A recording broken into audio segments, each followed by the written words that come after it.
vous êtes sur New York Info. Merci de nous rejoindre pour décryptage. Le débat du jour va porter sur la République démocratique du Congo. Mamadou Diouf, bonjour et bienvenue. Vous êtes Merci. éditorialiste. Le pays de Félix Tshisekedi a accueilli ce dimanche des soldats sud-soudanais arrivés dans l'est de la RDC pour rejoindre la force régionale est-africaine chargée de superviser le retrait des rebelles du M23. Il n'y a pas que le M23 qui est encore actif dans l'est de la République démocratique du Congo. Non, pas du tout. Il y a une douzaine à ce niveau, parce qu'il y en a plus à l'échelle de la RDC, mais dans cette zone, il y a pratiquement une douzaine de mouvements armés qui sont sur place, qui se battent.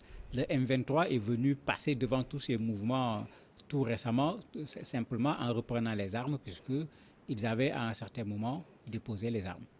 Et avec l'arrivée de la force de la communauté des États de l'Afrique de l'Ouest, il était temps que des forces africaines viennent en renfort à la RDC.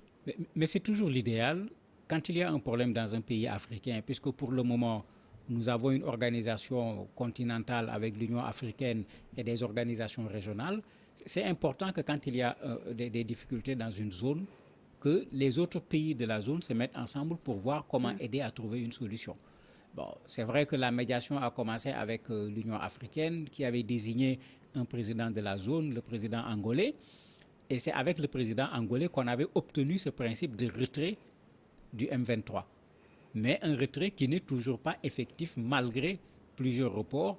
Mais avec ce retrait également, il était prévu qu'on crée une sorte de force d'interposition qui seront là pour voir l'effectivité du retrait et qui seront là également pour que, quand le M23 va accepter de retourner dans ses bases traditionnelles, qu'il soit là également pour empêcher à l'armée congolaise de venir les attaquer, puisqu'il y avait tous ces éléments au niveau de l'accord qui avait été signé à Luanda, mais malheureusement, cet accord n'est pas encore véritablement mis en pratique.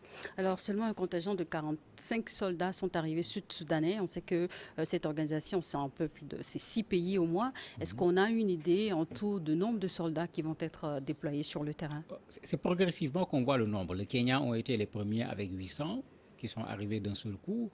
Bon, faut